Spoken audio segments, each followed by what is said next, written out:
দল আপনারা জানেন যে আমরা যে মূল লক্ষ্য নিয়ে এই নির্বাচনে অংশ নিচ্ছি তা হচ্ছে গণতন্ত্রকে সত্যিকার অর্থেই প্রতিষ্ঠা করা, গণতন্ত্রকে প্রাতিষ্ঠানিক রূপ দেয়া এবং গণতন্ত্রের সমস্ত ইনস্টিটিউশনগুলোকে প্রতিষ্ঠানগুলোকে শক্তিশালী করা। এবং সেই লক্ষ্যে আমরা কাজ শুরু করেছি।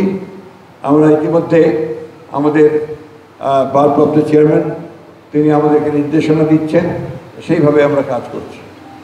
আমরা আমাদের সঙ্গে যারা সংগ্রাম করেছেন, লড়াই করেছেন গণতন্ত্রে ফিরে আসার জন্য, তাদের সঙ্গে সেই সমস্ত রাজনৈতিক দলের সঙ্গে আমরা সুসম্পর্ক রাখছি এবং আশা করছি যে সবাই মিলেই আমরা এই গণতন্ত্রকে সামনের দিকে এগিয়ে নিয়ে যেতে পারব।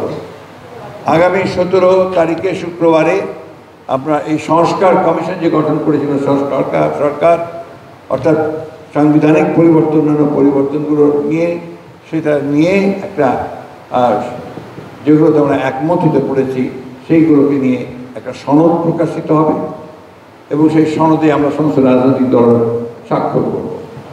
আর যেগুলোতে আমরা একমত হতে পারিনি তা নির্বাচনের পরে পার্লামেন্টে নির্ধারিত হবে এবং রাজনৈতিক দলগুলো এই বিষয়গুলোকে নিয়ে জনগণের সামনে উপস্থিত হবে।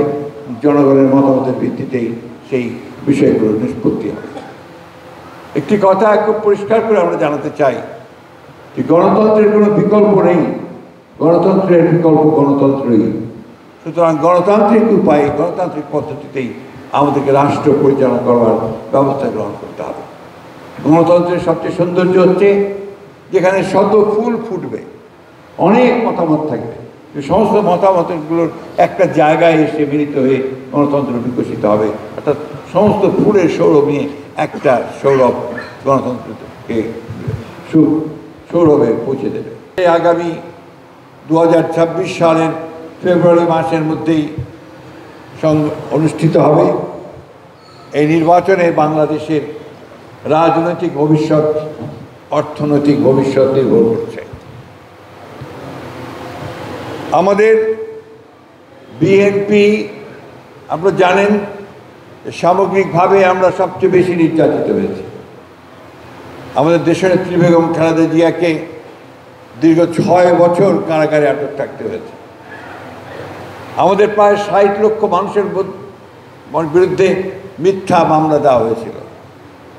20,000 আমাদের নেতাকর্মীকে হত্যা করা হয়েছে। আমাদের প্রায় 1700 নেতাকর্মী ইলিয়াস আলী সহ, পারভেজ সাহেব সহ, এমপি 3 জন এমপি সহ তাদেরকে গুম করে দেওয়া হয়েছে। এখন পর্যন্ত তাদের কোনো চিহ্ন আমরা খুঁজে পাইনি। এই যে অত্যাচার, এই যে নির্যাতন, আমাদের নেতা তারেক রহমান সাহেব তাকেও মিথ্যা মামলায় জড়িয়ে তার দেশের থেকে তাকে নির্বাসিত করা হয়েছিল। তিনি এখনও দেশে ফিরে আসতে পারেন। আগামী নির্বাচন সেই জন্যই আমাদের কাছে অত্যন্ত গুরুত্বপূর্ণ যে আমরা আবার গণতান্ত্রিক একটা ব্যবস্থায় ফিরে যেতে চাই। আমাদের মানুষ নির্বাচন চায়। তারা এই 15-16 বছর যে ভোট দিতে পারেনি, আবার তারা ভোট দিয়ে তাদের নিজস্ব প্রতিনিধি নির্বাচিত করতে চায়, নিজস্ব সরকার তৈরি করতে চায় এবং সেই পার্লামেন্ট এবং সেই সরকারের মাধ্যমে বাংলাদেশের অর্থনীতিকে আবার সচল করে একটা